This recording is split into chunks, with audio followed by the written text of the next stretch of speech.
Hello students, आज हम इस वीडियो में 11th के बच्चों के लिए एनसीईआरटी पैटर्न पर आधारित मैथमेटिक्स में पहला चैप्टर सेट के बारे में बताते हैं। इस वीडियो में हम लोग केवल डिफिनीशन से ही संबंधित बातों को जानेंगे। सेट क्या है, सेट का रिप्रेजेंटेशन कैसे करते हैं, इसका निरूपण कैसे करते हैं, सेट के एलिमेंट्स क्या होते हैं, सेट कितने प्रकार के होते हैं, इन सब बातों का ही अध्ययन हम लोग इस वीडियो में करेंगे। तो बहुत इंपॉर्टेंट टॉपिक होगा ये वीडियो। सेट थियरी समझने के लिए बहुत महत्वपूर्ण होगा। तो आइए हम लोग सेट को समझते हैं। सेट को समझने से पहले तो हम इस सेट का थोड़ा इतिहास जानें। सेट की संकल्पना सबसे पहले जर्मन के गणितज्ञ जॉर्ज कैंटर, जर्मन के गणितज्ञ जॉर्ज कैंटर ने इसका शुरुआत किया था। ये भी एक जनरल नॉलेज का पॉइंट होता है, इसको आपको जानना होगा कि सेट का अध्ययन सबसे पहले किस गणितज्ञ ने शुरू किया। जॉर्ज कैंटर ने। तो सेट का डिफिनीशन पहले समझना है। हम लोग व्यवहारिक जीवन में बहुत से समूह के बारे में पढ़ते हैं। समूह, ग्रुप, समूह या संग्रह। जैसे आपसे कहा जाए कि एक भीड़ हो, कोई एक मेला लगा हो, उसमें बहुत से व्यक्ति खड़े हैं, तो वहां बोलेंगे व्यक्तियों का एक संग्रह है, व्यक्तियों का समूह है। फिर ऐसे कहें हम 1 से 10 के बीच के अंकों का संग्रह, तो ये सब अंकों का संग्रह होगा। इसमें क्या क्या होगा? 1 से 10 के बीच में 2, 3, 4, 5, 6, 7, 8, 9 होगा। तो कुछ संग्रह पर विचार करें हम। जैसे हम भीड़ की बात किए, जो भीड़ है कोई इकट्ठा हुआ है, और ये इसकी बात करें 1 से 10 के बीच के अंकों का। इन दोनों में थोड़ा डिफरेंस समझ लें। क्या आप बता सकते हैं कि इस भीड़ में कौन कौन है, इस समूह में कौन कौन है? ये बताया जा सकता है? नहीं। क्या इस समूह में कौन कौन है ये बताया जा सकता है? बता सकते हैं आप। 2 होगा, 3 होगा, 4 होगा, 5 होगा, 6 होगा, 7, 8, 9। 1 से 10 के बीच के अंक होंगे। फिर ऐसे कहा जाए अंग्रेजी वर्णमाला के स्वरों का संग्रह, तो अंग्रेजी वर्णमाला में कौन कौन से स्वर हैं? ए, ई, आई, ओ, यू। तो अब ये कहा जाए अंग्रेजी वर्णमाला के स्वरों का जो संग्रह होगा, उसमें क्या होगा? आप बोल सकते हैं ए, ई, आई, ओ, यू होगा। तो यहां संग्रह 2 प्रकार के हो रहे हैं। कुछ संग्रह ऐसे हैं जिनके बारे में हम नहीं बता सकते हैं कि उस संग्रह में, उस समूह में कौन कौन है, और कुछ संग्रह ऐसे हैं, कुछ समूह ऐसे हैं जिसमें हम बता सकते हैं कि उसमें कौन कौन है। तो ऐसा संग्रह जिसके बारे में हम बता सकते हैं उस समूह में कौन कौन है, उसे कहते हैं पारिभाषित संग्रह, या पारिभाषित समूह भी बोल सकते हो। पारिभाषित संग्रह बोलेंगे या समूह बोलेंगे, या इसे सुपरिभाषित शब्द भी देते हैं, वेल डिफाइंड। तो अब यहीं से परिभाषा होगा। सुपरिभाषित वस्तुओं के संग्रह को समुच्चय कहते हैं।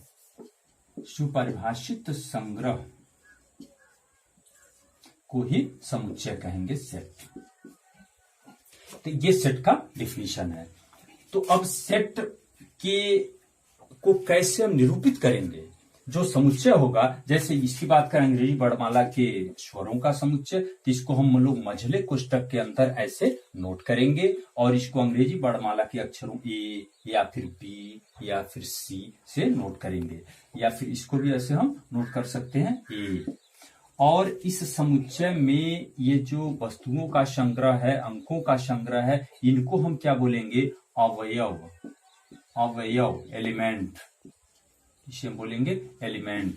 ये बोलेंगे इस समुच्चय के अवयव क्या हैं? 2, 3, 4, 5, 6, 7, 8, 9 है। इस अवयव इस समुच्चय के एलिमेंट्स क्या हैं? ए, ई, आई, ओ, यू है। अब इसी समुच्चय पर थोड़ा कुछ और बातों पर विचार करते हैं। यह एक समुच्चय, इसके अवयव यहां लिखे गए हैं। इसको ऐसे लिखते हैं, क्या इस ए में 10 है? नहीं है। बोलेंगे इस समुच्चय ए का अवयव 10 नहीं है। 2, 3 है, तो इसको लिखते हैं 2 जो एलिमेंट्स होगा इसे पढ़ेंगे एलिमेंट है। 2 इज एलिमेंट ऑफ ए, इसे पढ़ेंगे 2 is element of A. 2 is element of ए। अगर इसमें नहीं है, जैसे मान लो 10 नहीं है, 10 इज नॉट एलिमेंट ऑफ ए। जो नहीं होगा ऐसे नोट करेंगे, जो होगा ऐसे नोट करेंगे। अब हम लोग समुच्चय का निरूपण पर विचार करेंगे कि समुच्चय को कैसे निरूपित करेंगे। इसको निरूपित करने के लिए आप यहां देखेंगे, जैसे हम एक उदाहरण इसको लेते हैं कि 1 से 20 के बीच की अभाज्य संख्याओं के समुच्चय को निरूपित करना है। तो वैसे तो आपको क्या पता है, 1 से 20 के बीच की अभाज्य संख्याएं 2, 3, 5, 7, 11, 13, 17 और 19 होती हैं। इसके बीच में 1 से 20 के बीच में, तो आप उसके अंदर वाला ही लिखेंगे। यदि हम इसे मझोले कोष्ठक के अंदर ऐसे लिखते हैं सभी अवयवों को दर्शाते हुए, तो ये जो लिखने का तरीका है इसे हम बोलते हैं तालिका विधि। इसे बोलते हैं तालिका विधि, सूची विधि या रोस्टर विधि, ये सब एक ही नाम है। तो जब हम समुच्चय के सभी अवयवों को निरूपित करते हुए, सभी अवयवों को दर्शाते हुए एक मझोले कोष्ठक के अंदर लिखेंगे, तो इस तरीके को, इस विधि को हम कहते हैं तालिका विधि या सूची विधि। और यदि हम समुच्चय के सभी अवयवों को नहीं दर्शाते हैं, इनके प्रॉपर्टीज को दर्शाते हैं, इनके गुणों को दर्शाते हैं, जैसे 2, 3 ये जो अंक हैं ये क्या है, इनका प्रॉपर्टीज ये है कि ये 1 से 20 की अभाज्य संख्याएं हैं। तो इसमें सभी अवयवों को निरूपित करने वाला एक चर यक्ष नोट करते हैं, और यह यक्ष क्या होगा, इन सभी अवयवों को शो करेगा। और इस यक्ष की प्रॉपर्टी यहां दिखा दे। यक्ष क्या है, यक्ष 1 से 20 के बीच की अभाज्य संख्याएं हैं। अगर ऐसे नोट करते हैं तो ये नोटेशन, ये रिप्रेजेंटेशन क्या होगा, इसका नाम नियम विधि या गुण विधि कहते हैं, या निर्माण विधि। कई नाम होता है, गुण या निर्माण या नियम विधि। तो कभी कभी एग्जाम में ऐसे डिफिनीशन ही आता है कि तालिका विधि क्या है, तो आप क्या बोलेंगे, तालिका विधि क्या है। तालिका विधि वह विधि है जिसमें किसी समुच्चय को निरूपित करने के लिए हम उनके सभी अवयवों को दर्शाते हैं। नियम विधि क्या है, गुण विधि क्या है, निर्माण विधि क्या है। तो ऐसी विधि जिसमें अवयवों को हम नहीं दर्शाते हैं, उनको रिप्रेजेंट करने वाला एक चर राशि दर्शाते हैं और उसमें उसके गुणों को दर्शाते हैं, तो इस विधि को कहते हैं नियम या निर्माण विधि। यहां पर कुछ संख्याओं के समुच्चयों को संकेतन में दर्शाया गया है, जैसे यन।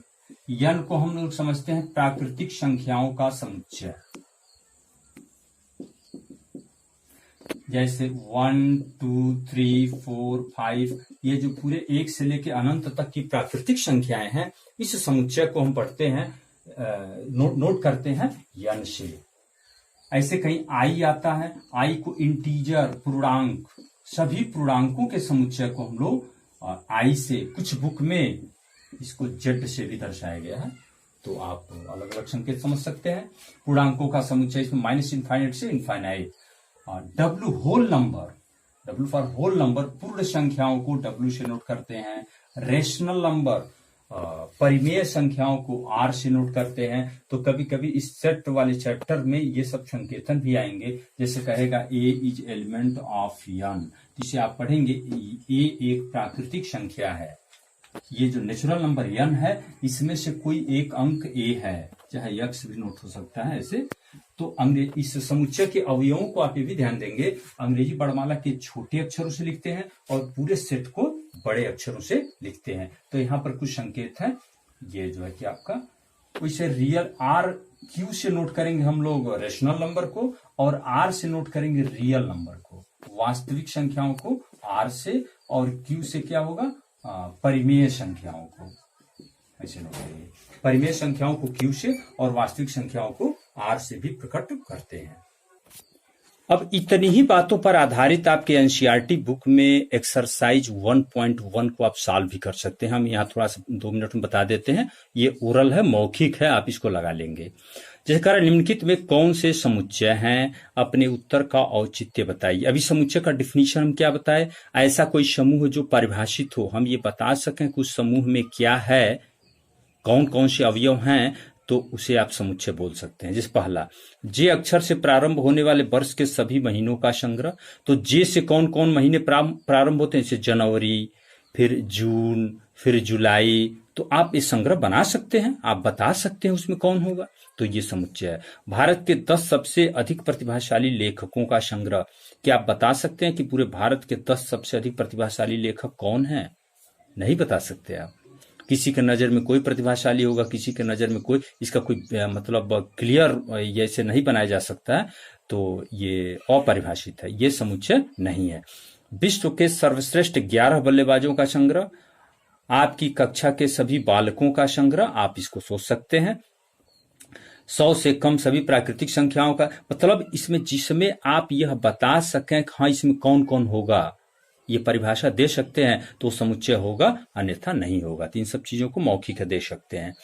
यहाँ क्या है, रिक्त स्थानों में उपयुक्त ऐसे एलिमेंट है और एलिमेंट नहीं है, एलिमेंट और नॉट एलिमेंट भरना है। तो आप देखो 5, इसमें 5 है क्या, यहाँ है 5 दिख रहा है ए में, तो यहाँ कौन सा, ये वाला चिन्ह भरेंगे। 5 इज एलिमेंट ऑफ ए। यहाँ 8 ए में है, ए में 8 है, नहीं है, तो आप इज नॉट एलिमेंट भरेंगे। ऐसे इसको देख लेंगे। निम्नलिखित समुच्चयों को रोस्टर रूप में लिखना है। रोस्टर या वही सारणीयन विधि, या फिर बताया गया आपको जो चार्ट बना के सभी अवयवों को दर्शाते हैं। ए, यक्स एक पूर्णांक है और -3 less than x less than 7, माने ऐसे सभी पूर्णांकों को दिखा लेंगे जो -3 से बड़े हैं और 7 से छोटे हैं। तो क्या आएगा इसमें, -2 आएगा, -1 आएगा, 0, 1, 2, 3, 4, 5, 6 तक इसको लगा लेंगे। तो ये सिंपल है, बहुत आसान है, इसमें देखा जा सकता है। ऐसे दूसरे में 6 से कम एक प्राकृतिक संख्या, 6 से कम कौन प्राकृतिक संख्या, 1, 2, 3, 4, 5। फिर 2 अंकों की एक ऐसी प्राकृतिक संख्या जिसके अंकों का योगफल 8 है। तो 2 अंक का जिनके अंकों का योग 8 है, तो एक तो 1 से 1 17 होगा, फिर 2, 6 26 होगा, ऐसे बना लीजिए। फिर ये सब करेंगे आप, ट्रिग्नोमेट्री शब्द के सभी अक्षरों का समुच्चय भी देख लेंगे, ये सब कर सकते हैं। इस तरह से आप एक्सरसाइज 1.1 को पूरा सॉल्व कर लेंगे।